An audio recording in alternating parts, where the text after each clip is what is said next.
Hi, it's Kathy Jensen, holistic nutritionist from boostingmyimmune-system.com. Thank you to everyone who took a few minutes to watch my last video, and I got some great feedback and some great questions out of that, and so thank you to everybody who submitted those.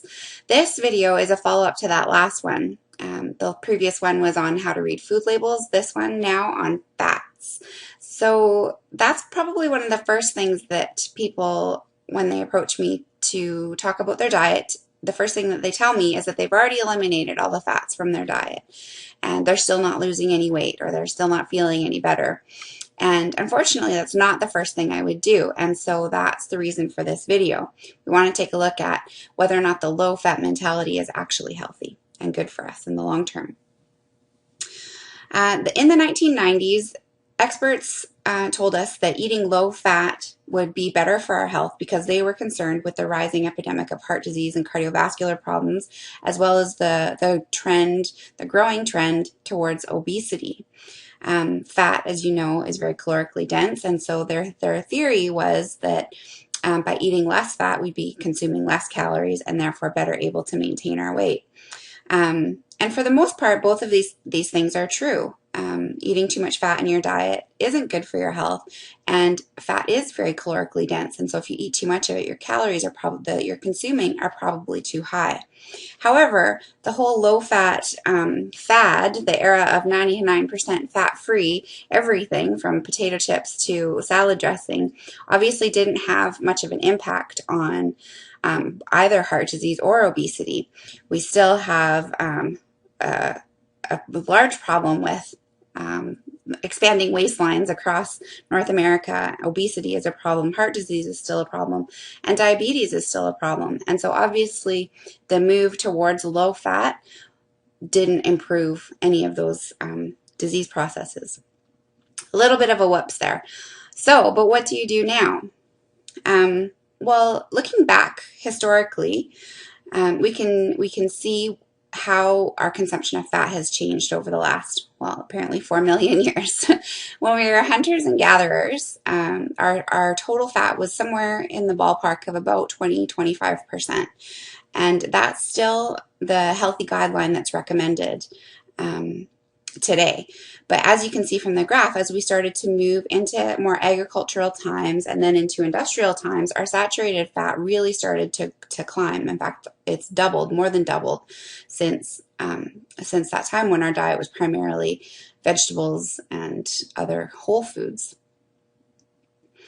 So it's pretty easy to see here why fat got the blame in terms of being the culprit behind heart disease and obesity. The other interesting things that we can get from this image here is that not only did the saturated and total fats go up kind of hand in hand, but the omega-6 fats, which most people are aware that they're not necessarily bad for you, but that what this graph doesn't show is that the big increase over the 1900s in omega-6 fat primarily comes from processed foods and hydrogenated vegetable oils. So these aren't healthy, natural, whole versions of omega-6 fats. And on top of that, you can see that the omega-3 fats that are really good for us in terms of brain health and anti-inflammation, they've really dropped off towards the middle end of the 1900s there. Studies show time and again that people who have a diet that's rich in omega-3s have a lower incidence of rheumatoid arthritis, psoriasis, ulcerative colitis, depression, mental health issues, just all kinds of things. Omega-3s are really critical to our overall health. So you can see that a lot of the changes have happened fairly recently in terms of their overall evolution. One of the most important diet studies that was ever completed actually showed that a diet rich in fish and vegetables and fruits and whole grains and good fats, of course, was actually twice as effective as the American Heart Association low-fat diet. And so that's why making sure that you're picking really good fats in your diet is critical to your longevity, to your overall health and well-being over the years. So where do you get the good fats then?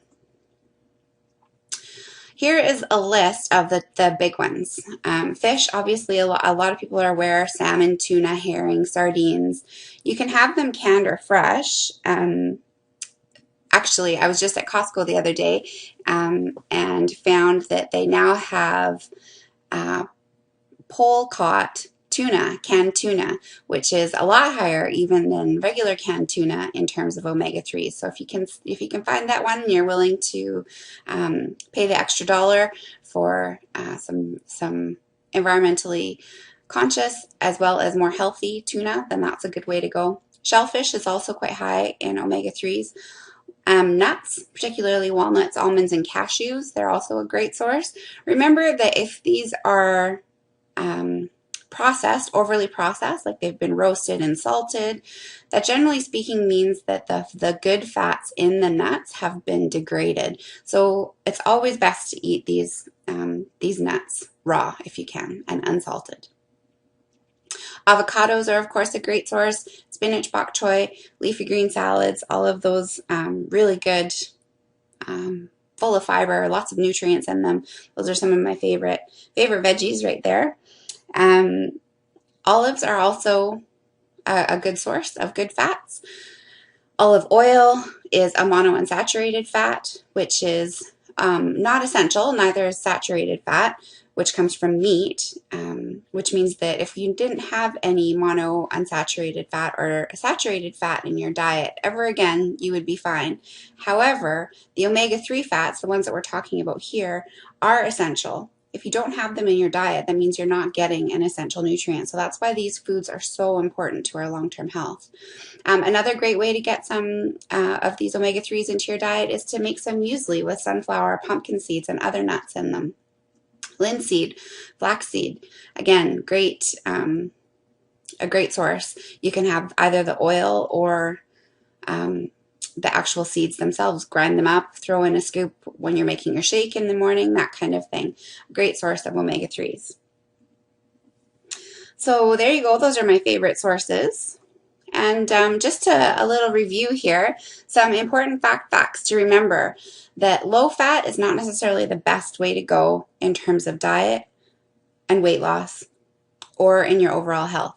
It's more important to focus on good healthy fats, meaning primarily omega-3s and whole omega-6s, as opposed to worrying about lowering the fat level. You want to make sure that you're getting good fats, not no fat. Also, another important one is if it does say fat-free or reduced fat, that doesn't mean that there's no calories in it. It does mean, and that you're allowed to eat as much of it as you want. It definitely doesn't mean that. It does mean that they've taken the fat out and replaced it with something. These kinds of foods are usually highly processed, and they have other chemicals or extra sugar, carbohydrates placed into the food to make up for the fact that the fat has now been removed. So make sure you're reading the labels carefully, because fat-free and reduced fat is definitely not necessarily, it's usually more about food marketing as opposed to quality of food.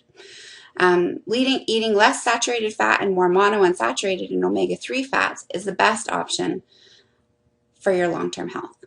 So if you're looking to reduce your risk for cardiovascular disease or you want to lose weight, both are really important to remember: the omega-3 fats and monounsaturated fats. So I hope you found that helpful. If you're looking to connect with me at any time, of course, you can find me on Facebook and YouTube. My name is Kathy Jensen. On Twitter, my handle is CJ_healthygirl, and I look forward to hearing from you. If you have any questions at all, don't hesitate to get in touch. Thanks very much for watching. We'll see you next time. Take care.